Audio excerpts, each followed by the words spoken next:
Marcus Thompson stood at the edge of the small mountain town, watching the dark clouds gather above the peaks.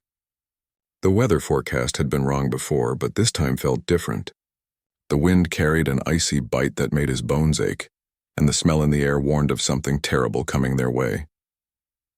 As the town's emergency coordinator, Marcus had seen his share of bad weather. But this storm looked like it would be the worst in decades. He pulled his radio from his belt and called the sheriff's office. "Sarah, we need to start getting people to the community center. This storm is going to be a monster," he said into the radio. Sheriff Sarah Martinez's voice crackled back through the static. "Copy that, Marcus. How much time do we have?" Marcus looked at the approaching wall of clouds. Lightning flickered inside them, and he could already see snow beginning to fall on the distant mountains. "Maybe 2 hours, 3 at most. We need to move fast." The town of Cedar Ridge had only 800 people, but getting them all to safety would be a challenge. Many lived in remote cabins scattered throughout the valley, and the roads were already becoming dangerous. Marcus climbed into his emergency response truck and started driving toward the northern part of town. That's where the Kowalski family lived, and Victor Kowalski was not someone who liked to listen to advice. The man had moved to Cedar Ridge 5 years ago from somewhere back east, and he kept to himself. Some people said he was running from something, but Marcus tried not to judge. The problem was that Victor lived with his 8-year-old daughter Elena in a cabin that sat right in the path where the worst of the storm would hit. The man was stubborn and proud, and Marcus knew convincing him to leave would be nearly impossible. As Marcus drove up the winding dirt road, the first snowflakes began hitting his windshield. The wind was getting stronger, making his truck rock slightly as he climbed higher into the hills. By the time he reached Victor's cabin, the snow was falling steadily. Marcus parked and walked to the front door. Before he could knock, the door opened. Victor Kowalski stood there, a tall man with dark hair and suspicious eyes. He was holding his daughter's hand. "Mr. Thompson," Victor said, his accent still thick after all these years in America. "I suppose you are here about the storm." "That's right, Victor. We need to get you and Elena to the community center. This storm is going to be dangerous, and your cabin is right in its path." Victor's jaw tightened. "We will be fine. This cabin has survived many storms." Marcus looked past Victor and saw Elena peeking around her father's leg. She was a beautiful little girl with her father's dark eyes, but there was something sad about her that always made Marcus's heart ache. The child rarely spoke, and when she did, it was only to her father. "Victor, I know you think you can handle this, but the weather service is calling for winds over 100 miles per hour. Trees are going to come down, and if the power goes out, you won't have heat. Think about Elena." At the mention of his daughter, Victor's expression softened slightly, but he still shook his head. "We have a generator and plenty of food.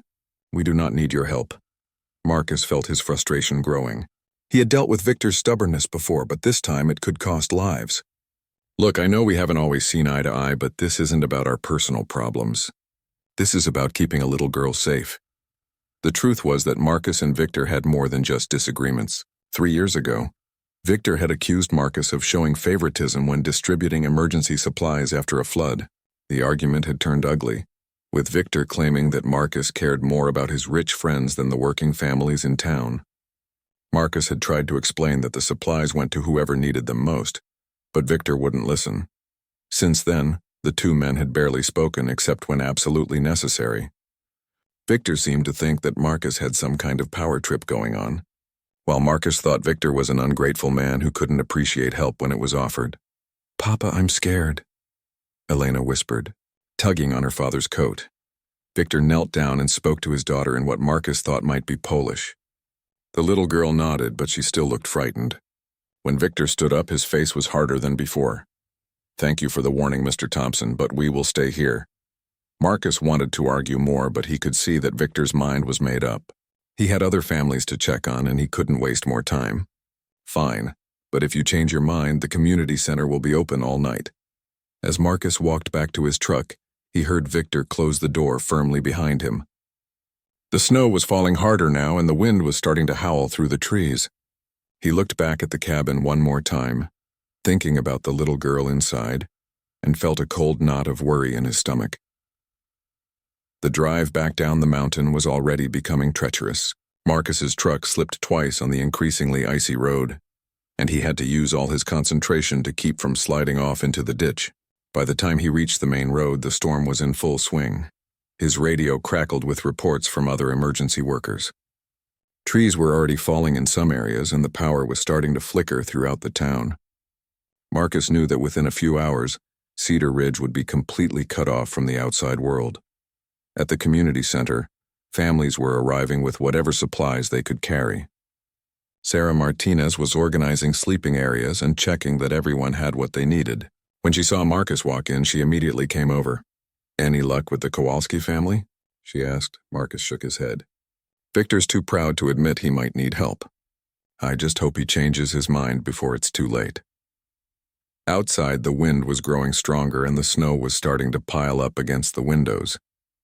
Marcus looked around at all the families who had listened to the warnings and come to safety, then thought about Victor and Elena alone in their cabin on the hill.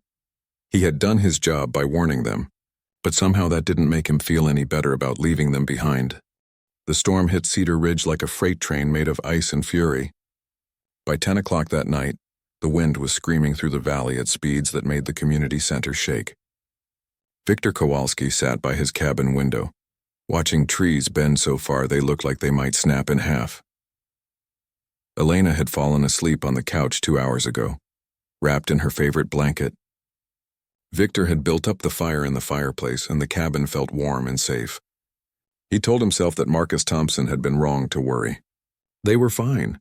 They had always been fine on their own, but as the night wore on, Victor began to have doubts. The wind was louder than anything he had ever heard, like a giant monster roaring outside their door. Snow was piling up against the windows so fast that he could barely see outside. Every few minutes he heard the crash of a tree falling somewhere in the distance. At midnight, the power went out. Victor had expected this, and he quickly started the generator that sat in his small shed behind the cabin. The lights came back on, and the electric heater hummed back to life. He smiled to himself, proud that he had been prepared. But 20 minutes later, the generator stopped. Victor put on his heavy coat and fought his way through the wind to the shed. Snow was already 3 feet deep, and more was falling so fast he could barely see his own feet. When he reached the generator, he found the problem immediately.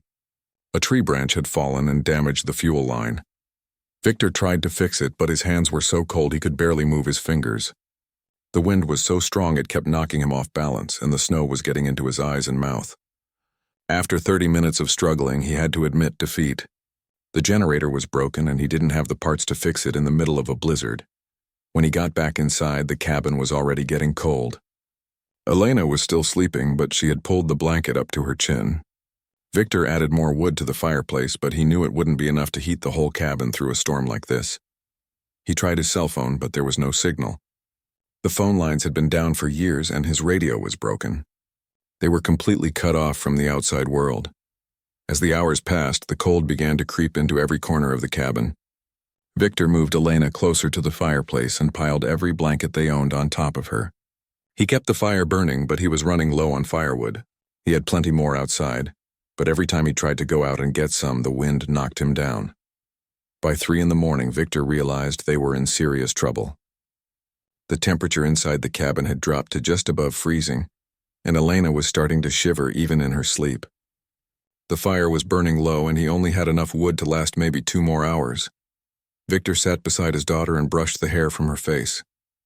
She was so beautiful, so innocent. She trusted him completely to keep her safe, and now he wasn't sure he could do that. For the first time since the storm started, he wondered if Marcus Thompson had been right.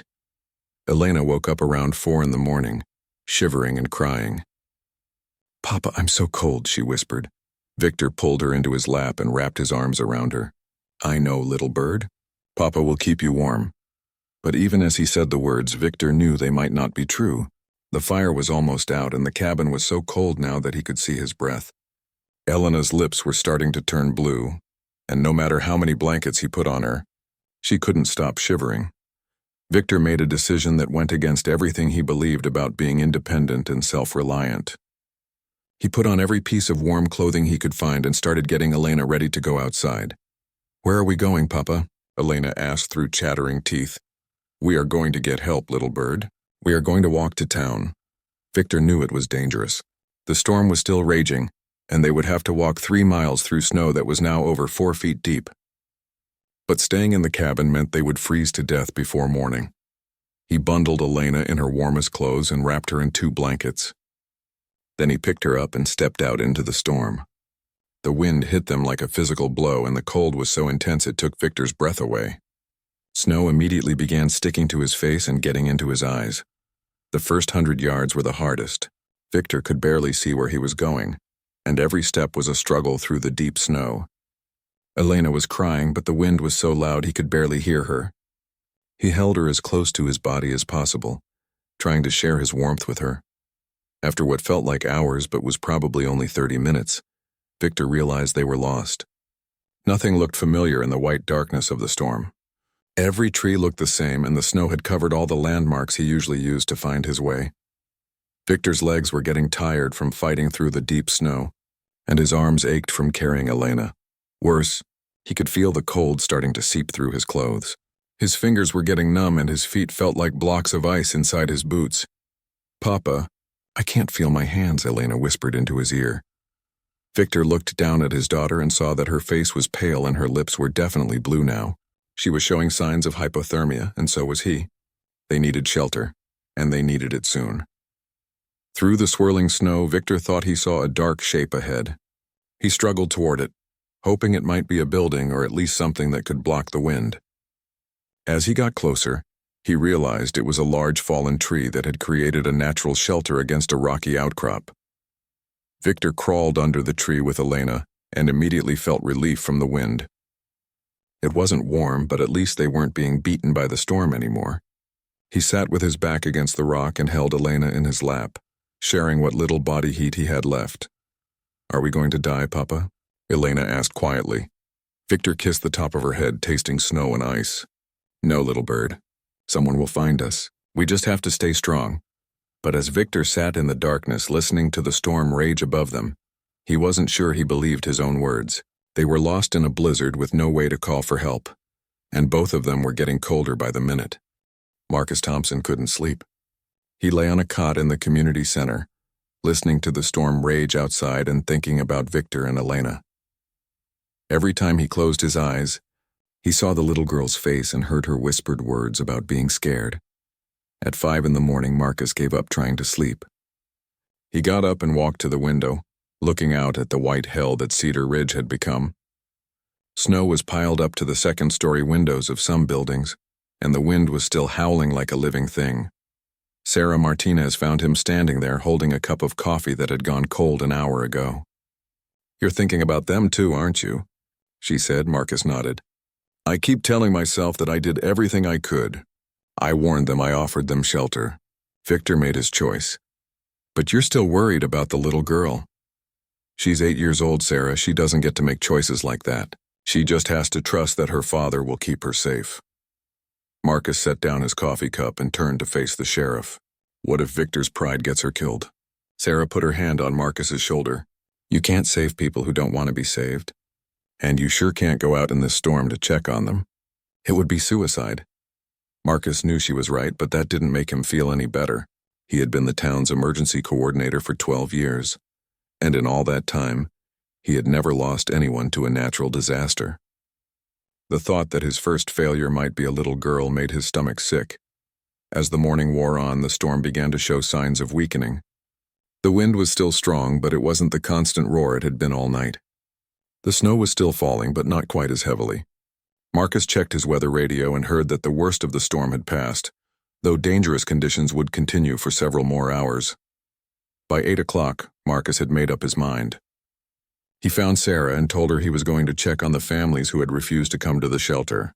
"Marcus, that's crazy. The roads are still impassable and the wind is still gusting over 60 miles per hour. "I have the snowmobile," Marcus said, "and I know these mountains better than anyone. If Victor and Elena are in trouble, I might be their only chance." Sarah looked like she wanted to argue, but she could see the determination in Marcus's eyes. "Take the radio and check in every 30 minutes. If I don't hear from you, I'm sending out a search party as soon as it's safe." Marcus bundled up in his warmest clothes and went to the garage where he kept his emergency snowmobile. The machine was designed for exactly this kind of situation. with tracks that could handle deep snow and an engine that would start in the coldest weather. Getting the snowmobile out of the garage was a struggle. Snow had drifted against the door, and Marcus had to dig for 20 minutes before he could get it open. When he finally got the machine started and headed up the mountain, he immediately realized how dangerous the journey would be. The snow was so deep that even the snowmobile struggled to move through it. Several times Marcus had to get off and push when the machine got stuck. The wind was still strong enough to blow him sideways, and the blowing snow made it hard to see more than a few feet ahead. The trip that normally took 15 minutes in a truck took Marcus over an hour on the snowmobile.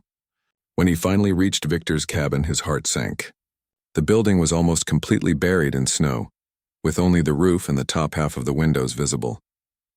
Worst of all, there was no smoke coming from the chimney. Marcus fought his way to the front door and banged on it. "Victor, Elena, are you in there?" There was no answer. Marcus tried the door and found it unlocked. He pushed his way inside and immediately felt how cold the cabin was. The fire had been out for hours and the temperature inside wasn't much warmer than outside.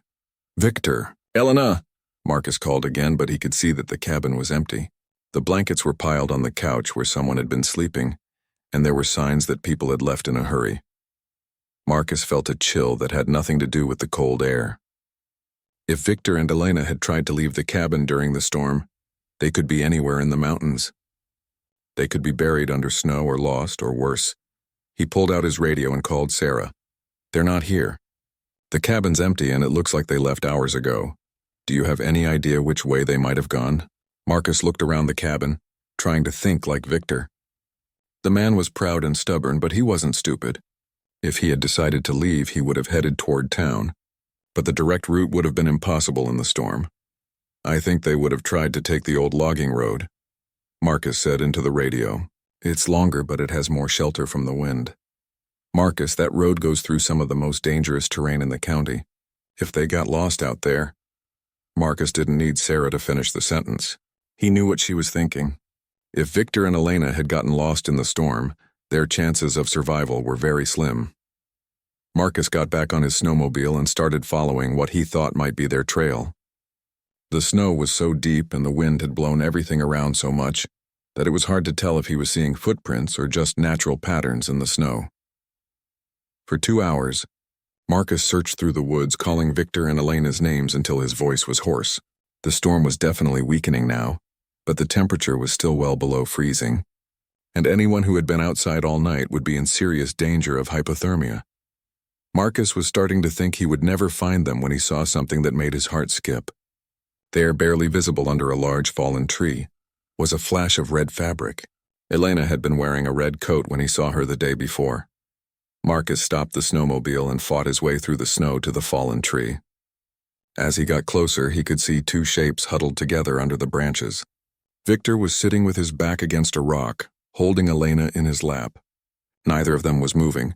"Victor! Elena!" Marcus shouted as he crawled under the tree. Victor's eyes opened slowly and he looked at Marcus with confusion, as if he couldn't quite believe what he was seeing. "Thompson?" he whispered through blue lips. Marcus could see immediately that both Victor and Elena were suffering from severe hypothermia. Victor's face was pale and his movements were slow and clumsy. Elena appeared to be unconscious, and her breathing was so shallow that Marcus had to put his ear close to her mouth to make sure she was still alive. "We need to get you both to the hospital right now," Marcus said. But even as he spoke, he knew that was impossible. The hospital was 20 miles away and the roads were still blocked. The community center was their only option, and even that would be a dangerous trip. Victor tried to speak, but his words were slurred and hard to understand. "Sorry," he managed to say. "Should have listened." Marcus looked at the 2 people who had been his enemies just a day before, and all he felt was determination to save their lives. Whatever arguments they had had in the past didn't matter now. What mattered was getting a father and daughter to safety before it was too late. The storm finally ended the next morning, leaving Cedar Ridge buried under 5 feet of snow. When Marcus looked out the windows of the community center, he could barely recognize the town. Cars were completely buried, and many of the smaller buildings were hidden under massive snowdrifts. Victor had insisted on getting up and helping with the cleanup efforts, despite Dr. Patterson's advice to rest for another day. Elena was feeling much better too, though she stayed close to her father and spoke quietly to the other children who had spent the night at the center. Marcus found Victor outside, helping to dig out the community center's main entrance. The man worked steadily, throwing shovel after shovel of snow aside, as if he was trying to work off some kind of debt. "You don't have to do that, Victor," Marcus said, walking up with his own shovel. "You should be resting." Victor paused in his digging and leaned on his shovel. "I need to do something. After what you did for us, I cannot just sit inside and do nothing." Marcus started digging beside Victor, and they worked in silence for a few minutes. Finally, Victor spoke again. "I owe you an apology, Marcus. Not just for this, but for the past 3 years. I have been unfair to you." Marcus stopped digging and looked at Victor. "You don't owe me anything." "Yes, I do." Victor's voice was firm. "When I first came to this town, I was angry about many things. I was running from problems back home, and I brought that anger with me. When you tried to help during the flood, I should have been grateful. Instead, I accused you of things that were not true." Marcus remembered the flood 3 years ago, and how bitter Victor had been when Marcus had prioritized helping the elderly couple whose house was in immediate danger. Victor had been angry that his own basement flooding hadn't been addressed first, and he had accused Marcus of playing favorites. "I was doing my job the best way I knew how," Marcus said. "I had to help the people who were in the most danger first." "I know that now," Victor said. "But then, I was so angry about everything in my life that I could not see clearly. I blamed you for things that were not your fault."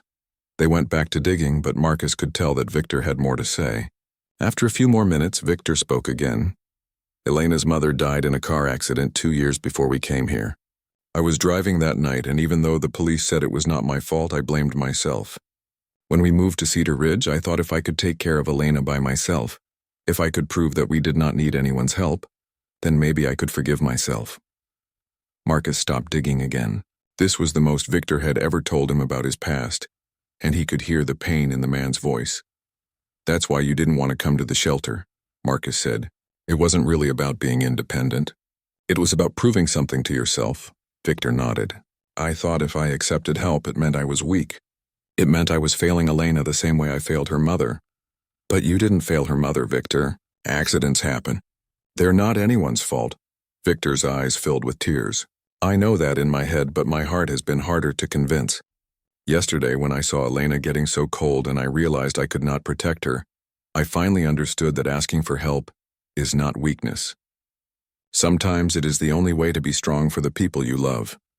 Marcus put his hand on Victor's shoulder. "You're a good father, Victor. Elena loves you and she knows you would do anything for her. What happened yesterday doesn't change that." They continued digging together, and Marcus noticed that other people were starting to help. Sarah Martinez brought a thermos of coffee and stayed to shovel for a while. Dr. Patterson came out with medical supplies to check on people who might have been injured during the cleanup. Even some of the teenagers were helping, making jokes and turning the work into something almost fun. Elena appeared in the doorway of the community center, wrapped in a blanket and watching her father work. When she saw Marcus, she walked over carefully through the snow. "Mr. Marcus," she said quietly, "Papa told me you were brave to come find us in the storm." Marcus knelt down so he was at Elena's eye level. "Your papa was brave too. He tried to get you to safety even when it was dangerous." Elena nodded seriously. "Papa said we're going to live in the town now, not in the cabin anymore. He said it's better to live close to friends." Marcus looked up at Victor, who was listening to his daughter with a small smile on his face. "I think your papa is very wise. Papa also said we're going to help other people when they need it, the way you helped us." "That sounds like a very good plan," Marcus said. As the day went on, the cleanup efforts brought the whole community together. People who had been strangers before the storm worked side by side, sharing tools and stories and hot drinks. Victor seemed to be making an effort to talk to his neighbors, and Marcus could see that people were responding positively to his friendliness. Mrs. Henderson, who ran the local bakery, brought fresh bread and soup for everyone who was helping with the cleanup. When she offered some to Victor, he thanked her warmly and complimented her cooking. It was a small thing, but Marcus could see how much it meant to the older woman to have her efforts appreciated. "Your father is a good man," Mrs. Henderson told Elena later. "I'm sorry it took a storm for us to get to know each other better." Elena smiled shyly. Papa says storms can be good sometimes, even when they're scary. He says they help people see what's really important. That afternoon, Victor approached Marcus with a proposal. I have been thinking about what Elena said, about helping other people. I would like to volunteer with the emergency response team, if you think I could be useful. Marcus was surprised but pleased. Are you sure? It's a lot of responsibility, and sometimes we have to work in dangerous conditions. After yesterday, I think I understand danger better than I used to, Victor said, and I understand how important it is to have people who will help when things go wrong. I want to be one of those people. Marcus extended his hand to Victor. I'd be honored to have you on the team. They shook hands, and Marcus could see that this handshake meant something different than a normal greeting. It was the beginning of a partnership, maybe even a friendship, between two men who had learned that their differences were not as important as their common goals. Elena watched this exchange with the serious expression she often wore when adults were doing something she thought was important. Does this mean you and Papa are friends now? She asked. Marcus knelt down beside her again. I hope so, Elena. Would you like that? Elena considered the question carefully. Yes, she said finally. Papa needs more friends. And you're nice, even when Papa was not nice to you. That evening, as families began returning to their homes to assess the damage, Victor and Elena stayed at the community center. Their cabin had suffered significant damage from fallen trees, and it would be weeks before it was safe to live in again. Marcus approached Victor as he was tucking Elena into her cot. Sarah and I have been talking, and we think you and Elena should stay with one of the families in town until your cabin is repaired. The Johnsons have offered to put you up, and they have a daughter about Elena's age. Victor hesitated for a moment, and Marcus could see that his first instinct was still to refuse help. But then Victor looked at Elena, who was listening to their conversation with interest. What do you think, little bird? Victor asked his daughter. Would you like to stay with a family that has a little girl? Elena's face lit up. Could I play with her? I don't get to play with other children very much. Victor's expression softened as he realized how isolated Elena had been living up in the cabin. Yes, you could play with her every day. Then I would like that very much, Papa. Victor looked back at Marcus. We would be grateful for the help. And perhaps I can help the Johnsons with something in return. I am good with repairs and building things. I'm sure they'd appreciate that, Marcus said. Tom Johnson mentioned that his garage roof needs work. As the community center grew quiet for the night, Marcus reflected on how much had changed in just 2 days. A storm that could have been a tragedy had instead brought people together and healed old wounds. Victor and Elena were safe, and they were no longer isolated from their community. But more than that, Marcus had learned something important about the nature of mercy and forgiveness. When he had gone out into the storm to look for Victor and Elena, he hadn't done it because Victor deserved to be saved. He had done it because it was the right thing to do, regardless of their past conflicts. Sometimes, Marcus thought, mercy wasn't about whether someone deserved help. It was about recognizing that everyone deserves a chance to be better than they were yesterday. The storm had given Victor that chance, and it had given their whole community a chance to see what was possible when people chose to help each other, instead of holding on to old grudges. Marcus knew he had only minutes to act. Both Victor and Elena were showing serious signs of hypothermia, and Elena's condition looked critical. Her skin was pale with a grayish tint, and her breathing was so slow and shallow that Marcus had to check several times to make sure she was still alive. The snowmobile could only carry 2 people safely, which meant Marcus would have to make a terrible choice. He could take Elena first since she was in the worst condition, but that would mean leaving Victor alone in the cold for at least another hour. Or he could try to take them both, which would be dangerous but might be their only chance. Marcus made his decision quickly. He carefully lifted Elena from Victor's arms and was shocked by how light she felt. The little girl was like a small ice cube, her body temperature so low that she barely felt alive. Victor, can you hear me? Marcus said, looking into the man's glassy eyes. I'm going to put Elena on the snowmobile, and then I need you to get on behind me. Can you do that? Victor nodded slowly, but when he tried to stand, his legs collapsed under him. The cold had taken too much out of him, and his muscles weren't working properly anymore. Marcus realized he would have to help Victor every step of the way. He positioned Elena on the snowmobile, wrapping her in his own coat and securing her so she wouldn't fall off. Then he went back for Victor. Getting Victor to his feet and over to the snowmobile was like trying to move a drunk person. Victor's legs kept giving out and his hands were so numb he couldn't grip anything. But Marcus was determined.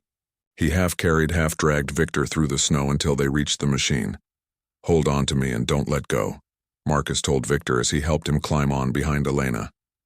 "If you fall off, I might not be able to find you again in this snow."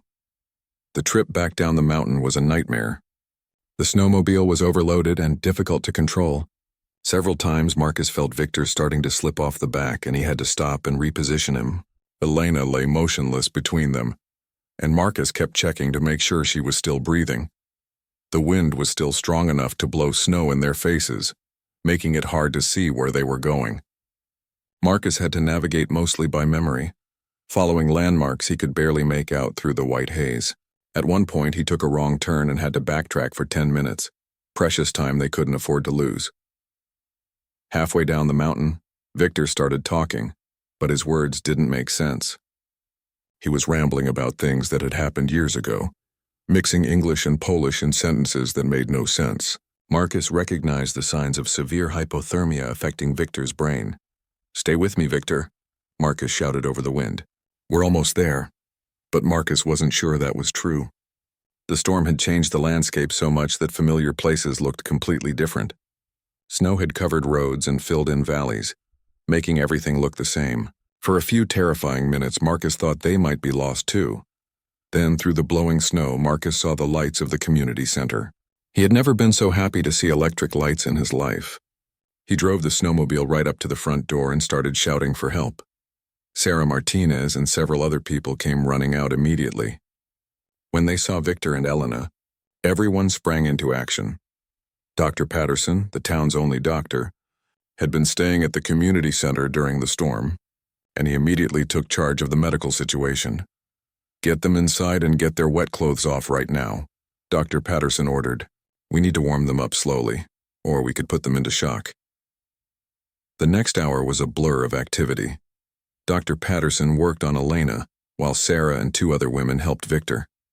They wrapped both patients in warm blankets and gave them warm drinks, but Elena was in such bad shape that she remained unconscious. Marcus sat in a corner, watching and feeling helpless. His own hands and feet were numb from the cold, but he barely noticed. All he could think about was whether he had found them in time. Dr. Patterson worked over Elena for what seemed like hours, checking her pulse and breathing, monitoring her temperature. The little girl looked so small and fragile wrapped in all those blankets, like a broken doll that someone was trying to fix. Victor was conscious but confused. He kept asking for Elena in Polish, and when people tried to reassure him that she was being taken care of, he didn't seem to understand. The hypothermia had affected his ability to think clearly, and he seemed to be stuck in some kind of mental fog. "How are they doing, Doc?" Marcus finally asked when he couldn't stand the waiting anymore. Dr. Patterson looked tired and worried. "Victor should be fine. His body temperature is coming up and his confusion should clear up as he warms up." "But Elena..." The doctor paused and shook his head. "She was out there too long. Her core temperature dropped dangerously low. The next few hours will tell us whether there's been any permanent damage." Marcus felt like someone had punched him in the stomach. The thought that Elena might have suffered permanent damage because he hadn't been able to convince her father to leave sooner was almost unbearable. As the afternoon wore on, Victor's condition improved. His confusion cleared up and he was able to speak normally again. The first thing he did when his mind cleared was ask about Elena. "Where is she? Is she all right?" Victor asked, trying to sit up despite Dr. Patterson's orders to rest. Marcus walked over to Victor's cot and sat down beside him. "She's alive, Victor. Dr. Patterson is taking good care of her." Victor's eyes filled with tears. "This is my fault. I should have listened to you. I almost killed my daughter because I was too proud to accept help." Marcus looked at the man who had been his enemy for 3 years, and all he felt was sympathy. "You were trying to protect her the only way you knew how. You're not a bad father, Victor, but I almost got her killed. If you hadn't come looking for us..." Victor's voice broke and he couldn't finish the sentence. Marcus put his hand on Victor's shoulder. "But I did come looking for you. And Elena is going to be fine. Dr. Patterson knows what he's doing. As evening approached, Elena finally began to show signs of improvement. Her breathing became stronger, and some color returned to her cheeks. When she opened her eyes for the first time since Marcus had found them, Victor started crying with relief. "Papa," Elena whispered, looking around the unfamiliar room. "I'm here, little bird," Victor said, taking her small hand in his much larger one. "You're safe now." Elena looked confused and scared, but when she saw her father beside her, she relaxed. "I was so cold, Papa." "I know, little bird, but you're warm now and you're going to be fine." Elena's eyes found Marcus sitting nearby, and she studied his face for a moment. "You're the man who came to our house." Marcus smiled at her. "That's right. My name is Marcus. I'm glad you're feeling better." Elena looked back at her father. "Papa, why's the man here?" Victor squeezed his daughter's hand gently. "He saved our lives, Elena. When we got lost in the storm, he came and found us and brought us somewhere safe." Elena considered this information seriously, the way children do when they're trying to understand something important. Then she looked back at Marcus. "Thank you for saving us."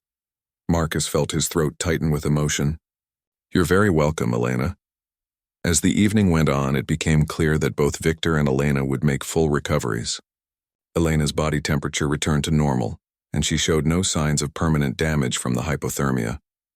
Victor's strength came back quickly, and his gratitude toward Marcus was obvious to everyone in the room. 3 weeks after the storm, Cedar Ridge was beginning to look normal again. The snow had melted enough to clear the main roads, and most of the fallen trees had been cut up and removed. Victor and Elena had settled in well with the Johnson family, and Elena had become best friends with 8-year-old Amy Johnson. Marcus drove past the Johnson house every morning on his way to work, and he often saw Victor and Tom Johnson working together on various repair projects. The two men had discovered they worked well together, with Victor's carpentry skills complementing Tom's electrical knowledge.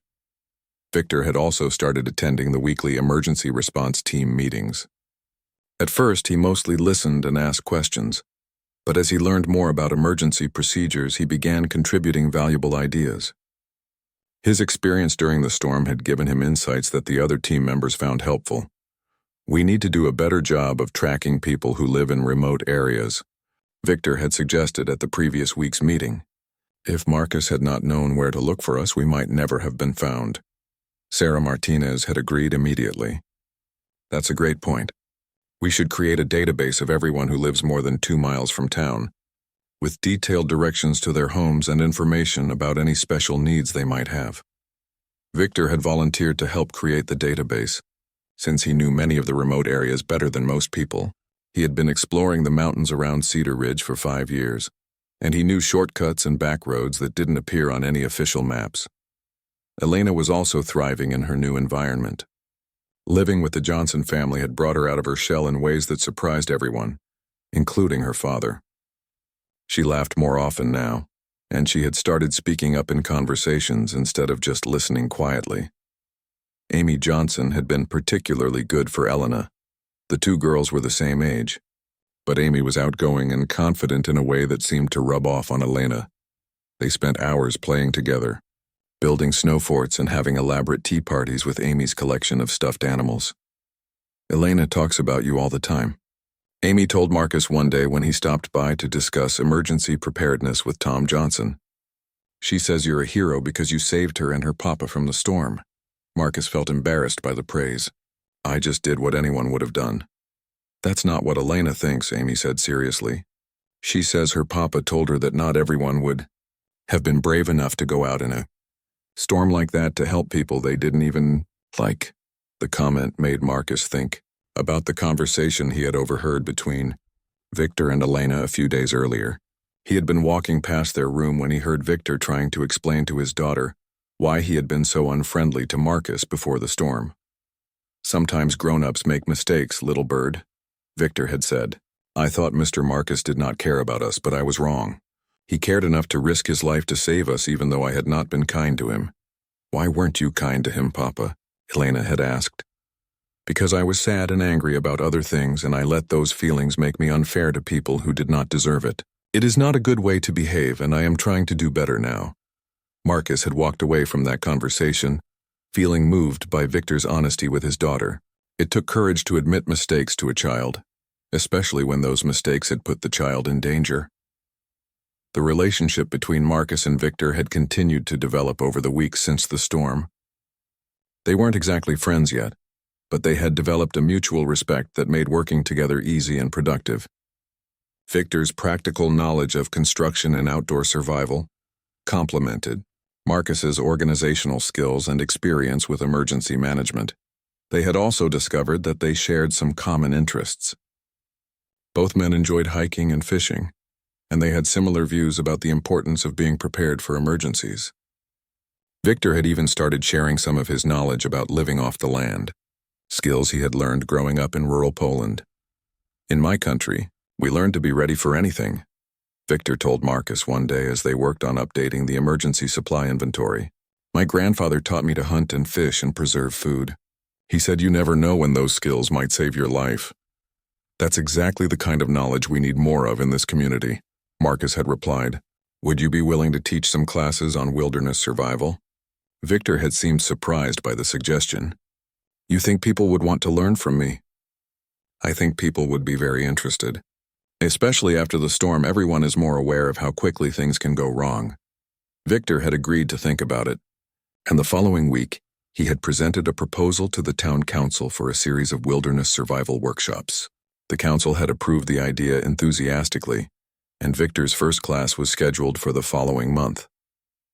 Elena had been excited when she heard about her father's new teaching opportunity. "Papa knows so many things," she told Marcus proudly. "He can make fire without matches, and he knows which plants are safe to eat, and he can build a shelter with just sticks and leaves." Marcus had been impressed by Elena's description of her father's skills. It made him realize that Victor's desire to be self-sufficient hadn't just been about pride. The man genuinely had the knowledge and skills to take care of his family in difficult situations. The problem hadn't been Victor's capabilities, but his unwillingness to accept that sometimes even capable people need help. As winter began to give way to early spring, work on repairing Victor's cabin was progressing well. Tom Johnson and several other volunteers had been helping with the repairs, and Victor had insisted on doing most of the work himself. He wanted the cabin to be stronger than before, better able to withstand future storms. "This time I am building it right," Victor told Marcus as they inspected the new roof structure. "Better insulation, backup heating system, and a radio that will work even when the power is out. And you're going to keep emergency supplies in town too, right?" Marcus asked. Victor nodded. "Yes, and I have arranged with the Johnsons to bring Elena to town immediately if there is any sign of bad weather. I will never again let my pride put my daughter in danger." Marcus could hear the determination in Victor's voice, and he knew the man meant every word. The storm had changed Victor in fundamental ways, making him more open to accepting help and more willing to be part of a community. But perhaps the most significant change was in how Victor talked about the future. Before the storm, he had always spoken as if he and Elena were completely on their own, as if they could never truly depend on anyone else. Now he talked about Cedar Ridge as home, and about the people in the community as friends and neighbors who could be counted on. 1 year later, Marcus stood at the same spot where he had first seen the storm clouds gathering over Cedar Ridge. But this time, he wasn't alone. Victor and Elena were with him, along with a group of new emergency response volunteers who were learning about weather patterns and early warning signs.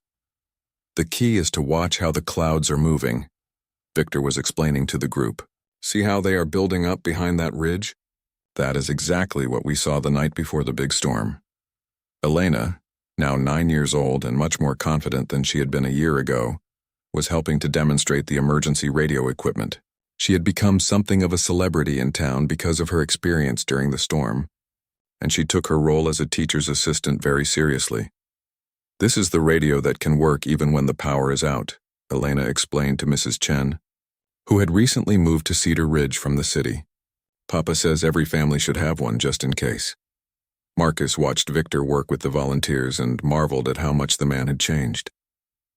He was patient and encouraging with people who didn't have his outdoor experience, and he had a gift for explaining complex survival techniques in simple terms that anyone could understand.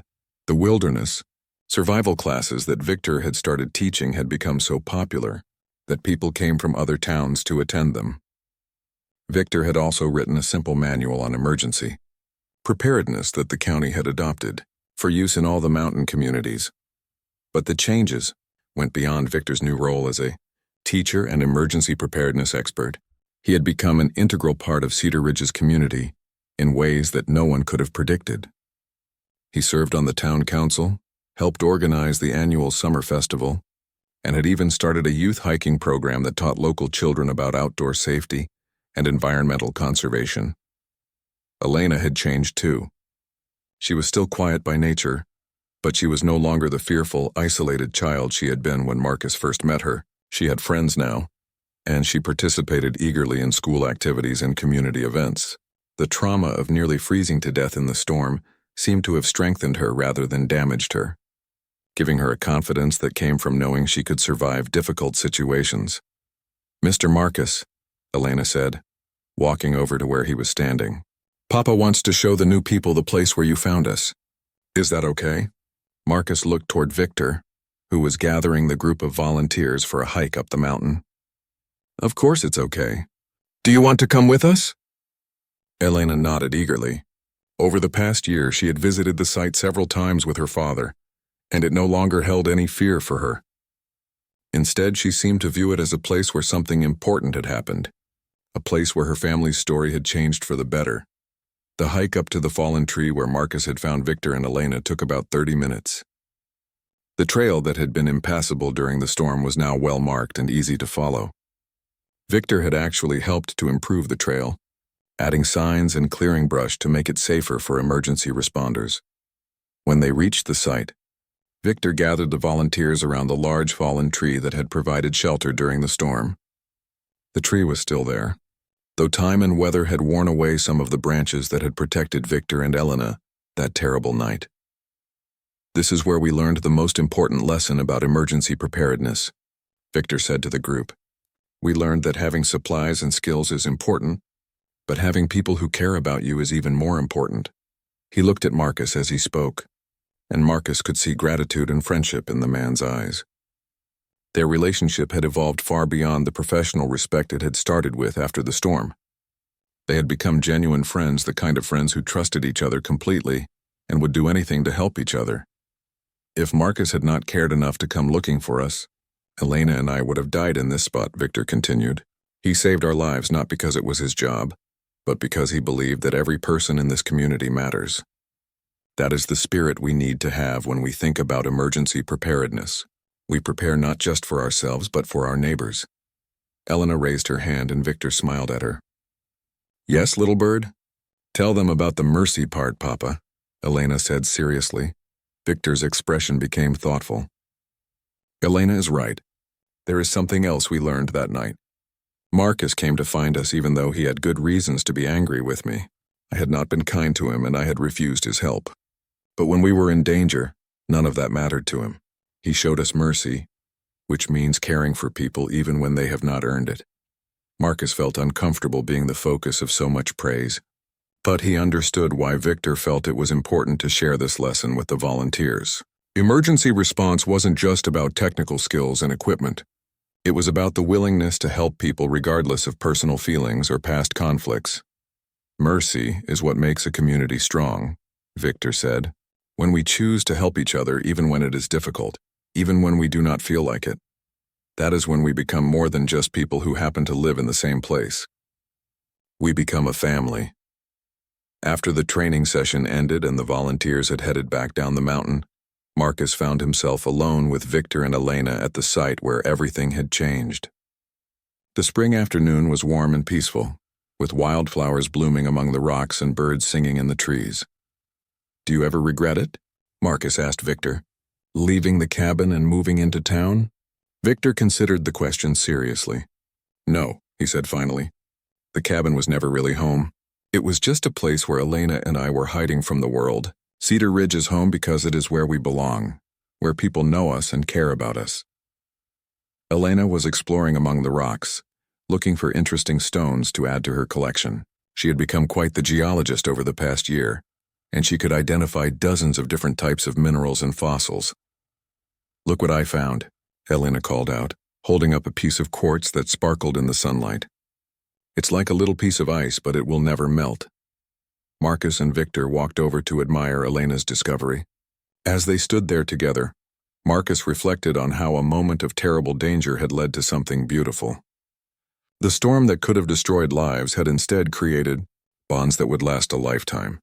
The relationship between Marcus and Victor had grown into one of the strongest friendships Marcus had ever experienced. They complemented each other perfectly, with Marcus's organizational skills and Victor's practical knowledge making them an effective team in any emergency situation.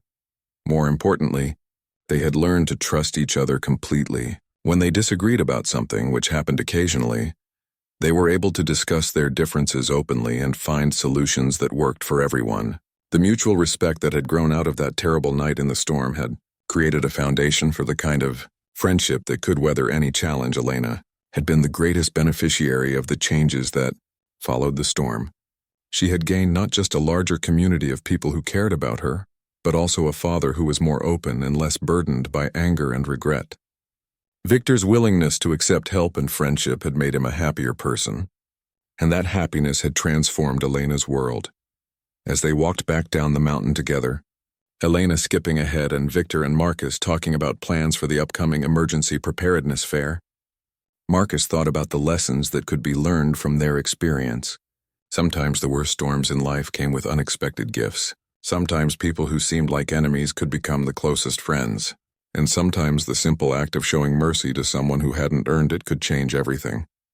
The storm had been terrible and dangerous, but it had also been the beginning of something better for all of them.